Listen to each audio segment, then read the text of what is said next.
Maud Koffler. On va parler d'un sujet sensible qui touche de nombreux Français, de près ou de loin, le suicide. La France présente l'un des taux les plus élevés de décès par suicide en Europe. Selon les dernières données disponibles, on dénombre en France près de 9000 décès par suicide et 200 000 tentatives par an. Un sujet tabou dont nous allons parler aujourd'hui avec Edgar Mermet, co-réalisateur de la série documentaire Suicide, brisons le tabou. Bonjour Edgar Mermet. Bonjour. Bonjour Edgar Mermet, merci d'être à l'antenne de Sud Radio aujourd'hui. Le sujet qui défraye la chronique depuis quelque temps, c'est l'aide à mourir. Autrement dit, suicide assisté. Ça, ce sont des gens qui sont en phase terminale de maladie et dont on veut abréger les souffrances ou les accompagner dans leur choix. Et vous soulevez un autre problème. C'est le suicide en soi. Vous nous expliquez que c'est un phénomène qui est en train de prendre de l'ampleur. De plus en plus de gens se suicident. J'allais dire toute catégorie d'âge, toute catégorie sociale. Déjà, premier constat après votre documentaire qu'il faudra absolument voir. C'est un phénomène qui est inhérent à notre sociologie actuelle, à l'époque. Il y a une souffrance que l'on ne voit pas dans notre monde qui fait que des gens mettent fin à leur jour. Le suicide a toujours existé. Là, pour le coup, on est plutôt sur une baisse de suicide depuis 20 ans. En fait, ce dont les professionnels de santé ont peur, c'est plutôt l'évolution des choses. Notamment depuis la crise sanitaire, il y a notamment la santé mentale des jeunes, mais pas que. On parle beaucoup de la santé mentale des jeunes, mais il faut savoir que la population qui se suicide le plus, c'est les hommes les plus âgés.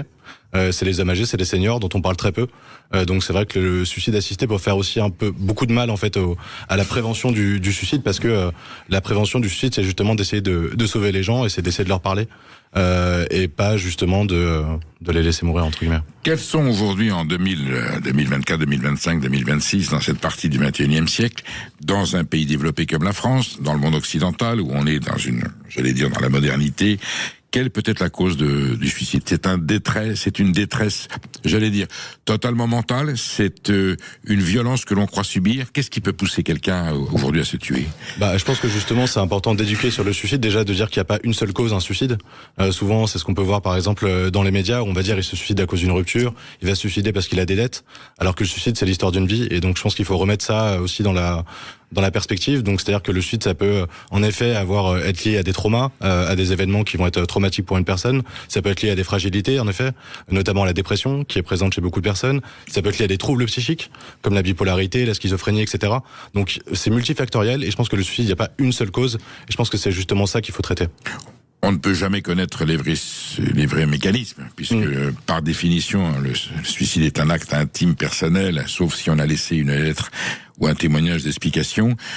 Aujourd'hui, qu'est-ce qu'on en sait dans notre connaissance, sur le plan psychique et psychologique? C'est un degré de souffrance tel qu'on veut abréger cette souffrance Exactement. Je pense que c'est aussi un message important pour le suicide, c'est que les gens, ils veulent pas mourir. Ils veulent arrêter de souffrir. Et je pense que ça, c'est quelque chose de très différent, ce que les gens doivent comprendre.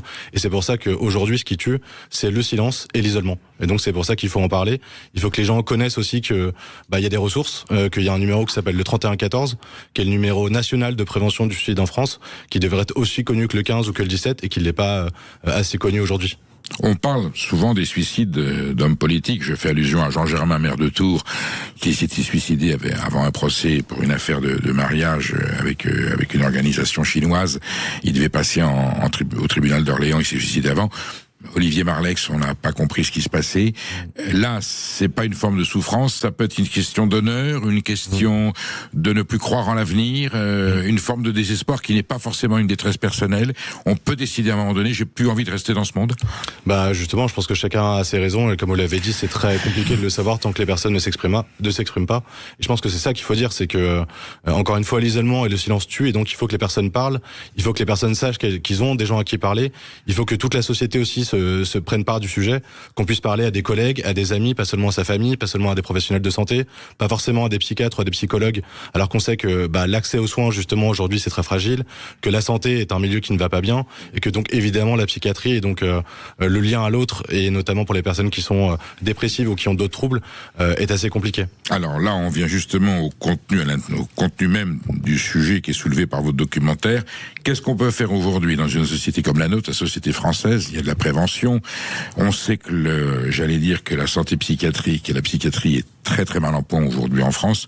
Pour autant, est-ce qu'il y a des moyens, soit pour nous particuliers qui ne sommes pas compétents, soit dans le monde médical, d'essayer de prévenir un tant soit peu? Est-ce qu'il y a des signes qui peuvent indiquer que quelqu'un est au bout du rouleau? Alors, si on devait surveiller tous les déprimés, on n'en finirait pas. Est-ce qu'à un moment donné, il y a un seuil au-delà duquel on peut s'inquiéter, ou des signes qui en soi justifierait que l'on aille voir la personne ou qu'on la signale à quelqu'un de compétent pour attirer l'attention sur elle? Donc en effet, il y a des signes comme des changements de comportement soudains, comme de l'isolement ou une tristesse évidemment prolongée. Je pense que la première chose, c'est justement de s'informer. La première chose, c'est encore une fois de savoir que le 31-14, par exemple, c'est pas juste pour les personnes qui ont des idées suicidaires. Ça peut être un parent, ça peut être un ami qui se sent concerné par le sujet, qui a peur pour une personne proche. N'importe qui peut appeler 31-14 pour signaler quelque chose qui l'interpelle. Enfin, pour avoir des conseils, parce que justement, il ne sait pas. Et donc je pense que ça, c'est la première des choses, c'est se former.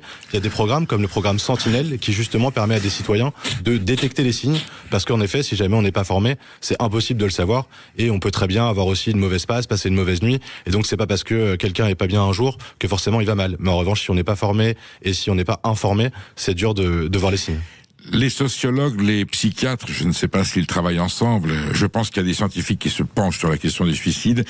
Est-ce qu'il y a moyen aujourd'hui, non pas de résoudre les causes, ça serait trop beau, mais de pouvoir faire en sorte que certaines situations de détresse soient évitées ou soient réglées dans un délai assez rapide? Je pense que c'est aussi une question de moyens. Donc évidemment, il faut qu'il y ait des gens qui soient formés et qui soient présents. On peut par exemple penser au milieu scolaire, pour lequel il manque de personnel scolaire et notamment personnel médical qui peut être là justement pour orienter les élèves, pour voir des signes. Même chose dans les entreprises, c'est possible aussi, y compris dans les entreprises publiques. Donc je pense que oui, mettre des moyens et mettre des gens qui peuvent reconnaître ces signes déjà dans la société, c'est important. Encore une fois, se former, même en tant que citoyen, faire relayer aussi justement le 31-14, dire qu'il y a des solutions. Il y a aussi des associations avec des bénévoles. On peut penser à SOS Amitié, à Suicide Écoute, à Phare Enfants Parents qui est justement fait à la fois pour les parents endeuillés, mais aussi les parents qui ne sauraient pas comment gérer, par exemple, leur relation avec leur enfant avec une certaine tristesse. Donc voilà, il y a beaucoup de choses qui sont possibles, des associations, le 31-14 encore une fois, des programmes comme Papageno qui donnent aussi des mots.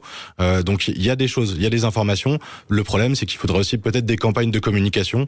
On a eu énormément de campagnes de communication et c'est tant mieux pour les accidents de la route. Et aujourd'hui, je pense qu'il faut faire la même chose pour la prévention du suicide. Vous nous disiez au début de cet entretien que la majorité des suicides concernent en général des seniors. Bon, des hommes en particulier. Oui. Ça, c'est quoi? J'en ai marre de vivre ou je ne trouve pas de raison. Enfin, on imagine le genre de détresse que ça puisse... Je dis on imagine, avec beaucoup de prudence. Pour autant, les suicides qui défaillent le plus la chronique et qui nous interpellent, c'est les suicides de jeunes. Alors, normalement, est-ce qu'il y a eu du harcèlement? Vous pensez aujourd'hui que la société française, j'allais dire que l'organisation de la société française est armée pour le prévenir, ou vous estimez qu'on est très en deçà de ce qu'on aurait pu mettre en place au niveau public, au niveau institutionnel? Je pense qu'on est très en deçà. Je pense que les gens, encore une fois, ils sont pas sensibilisés, que je pense qu'on a peur du parler du suicide, notamment la première idée reçue qui serait que parler du suicide ça provoque des suicides. Non, mais parler mal du suicide ça en provoque. En revanche, si on a les bonnes ressources et qu'on écoute les bonnes personnes, ça a justement un effet préventif. Et je pense que notamment le milieu scolaire, il y a un gros manque de prévention et encore une fois de moyens, de gens qui seraient là pour orienter les élèves et pour leur permettre d'aller mieux. Notre époque est plus anxiogène que les autres, ou non? Ou du temps du Viking, c'était la même chose? On vivait moins vieux, vous me direz. Ouais. On n'est pas le temps de se suicider parce qu'on était déjà mort. Mais notre époque est, alors, plus sérieusement, notre époque est vraiment anxiogène. Il y a des sources aujourd'hui de détresse psychique et psychanalytique. Alors, chez les jeunes, oui, ça c'est sûr. Il y a des signes qui le montrent, et notamment depuis la crise sanitaire, même si c'était là avant. On parle beaucoup de la crise du Covid, mais il faut savoir que c'était là bien avant. Et que l'isolement n'a pas commencé à partir du Covid. En revanche, il a amplifié des tendances qui étaient déjà là. Et encore une fois, ça a fait la même chose pour les personnes âgées qui se retrouvaient pour beaucoup livrées à elles-mêmes aussi. Donc je pense que c'est une époque qui peut être aussi anxiogène pour tout le monde, et c'est pour ça que dans le documentaire on a le psychiatre Charles-Édouard Notre-Dame qui rappelle le rôle du politique, à la fois pour les moyens et aussi pour le degré de cohésion sociale pour lequel justement la prévention du suicide est très importante, et là pour le coup c'est les politiques qui ont la main. Alors justement, Edgar Mermet, si vous aviez, puisque vous avez un micro, si vous aviez, sans parler d'appel, mais si vous aviez un conseil à donner, une recommandation, ou si vous vouliez interpeller les pouvoirs publics, vous diriez quoi là, qu'est-ce qui est le plus urgent quand on est membre du gouvernement, quand on est responsable du système de santé français, de l'enseignement scolaire? Quel est le message que vous lancez en premier? S'assurer de quoi, là? Déjà d'écouter les psychiatres, parce que les psychiatres, ils ont les solutions. Oui. Et il y a déjà des choses qui existent sur le terrain. Et ils peuvent se tromper ou non? Ils peuvent se tromper comme tout le monde. Mais c'est pour ça que je pense déjà qu'il faut essayer de les écouter, parce que eux, pour le coup, ils sont sur le terrain et qui, justement, les jeunes et les moins jeunes en détresse, ils les voient tous les jours, qui voient aussi notamment les difficultés dans leur manière d'opérer. Donc je pense qu'il faut déjà écouter les gens qui sont sur le terrain, et puis aussi écouter les parents, écouter ceux qui font de la prévention, les bénévoles, les associations, voilà. Écoutez les gens qui s'y connaissent et voilà. Ça peut arriver à tout le monde, on se dit c'est pour les autres, ça peut arriver à tout le monde. On sait aujourd'hui que ça arrive tout à tout le individu monde. peut être frappé. Il n'y a pas de détermination sociale sur le suicide, quelle que soit votre classe, quel que soit votre âge. Vous pouvez être touché. Donc il y a évidemment des populations qui sont plus touchées que d'autres, mais le suicide, ça peut toucher tout le monde, et c'est pour ça que tout le monde doit se mobiliser pour la prévention du suicide. Et le moment du passage à l'acte restera toujours un mystère. Pourquoi le déclenchement à cet instant-là, à ce moment-là, la personne décide de passer à l'acte? Ça, il n'y a aucun signe avant-coureur quand on arrive souvent trop tard, je veux dire. Oui, pas forcément, et je pense que c'est aussi important de le dire, parce qu'il ne faut pas non plus culpabiliser les entourages. Vous disiez, il y a 9000 suicides par an, ça fait autant de familles, autant de parents, autant d'amis, autant de collègues qui peut-être n'ont pas vu, et donc je pense qu'il faut dire qu'il y a des signes, mais il ne faut pas non plus... Encore une fois, il faut juste encourager les gens à se former, à s'informer sur le sujet, mais pas non plus les blâmer, parce que voilà, on n'y peut rien, et c'est pas tout le monde n'est pas formé à la prévention du suicide, tout le monde n'est pas psychiatre. Alors un mot sur l'autre versant de cette thématique, de l'autre côté du fleuve, l'aide au suicide, ceux qui sciemment ne veulent pas continuer à vivre. Vous estimez que là aussi, il y a une façon de pouvoir les accompagner, qu'il y a une solution politique et législative? Bien sûr, mais je pense que c'est déjà bien de faire la différence entre l'aide à mourir et le suicide assisté, puisque du coup, en fait, on parle du suicide assisté, mais du coup, la prévention du suicide, elle reste dans l'ombre. Je pense que ça, pour le coup, c'est pas possible. Donc, je pense qu'il faudra en effet clarifier les choses.